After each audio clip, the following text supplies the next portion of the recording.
Irak mengirim surat kepada PBB memprotes tindakan Israel karena melanggar wilayah udaranya saat melakukan serangan ke Iran pada Sabtu 26 Oktober 2024 lalu. Irak mengatakan Israel secara terang-terangan telah menggunakan wilayahnya tanpa izin.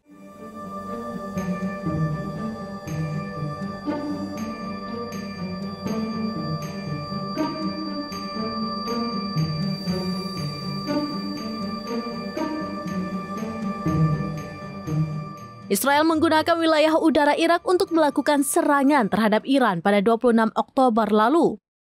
Juru bicara pemerintah Irak Bassem Al-Awadi menegaskan komitmen Irak untuk menjaga kedaulatan negaranya. Juru bicara itu juga menekankan posisi Irak untuk menjaga stabilitas di kawasan itu dan mendukung penyelesaian perselisihan melalui dialog. Sebelumnya, Menteri Luar Negeri Iran Abbas Araghchi meminta Sekretaris Jenderal PBB dan Presiden Dewan Keamanan PBB untuk menggelar rapat yang membahas serangan Israel ke Iran. Melalui suratnya, Abbas Araghchi meminta PBB untuk mengutuk serangan Israel terhadap Iran. Serangan Israel pada Sabtu lalu menargetkan beberapa lokasi di Khuzestan, Ilam, dan sekitar Provinsi Teheran, menewaskan 4 tentara dan 1 warga sipil.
Demikian informasi terkini Syeda Ralun. Saksikan terus beragam informasi lainnya. Coba like dan share seluruh akun serambines.com.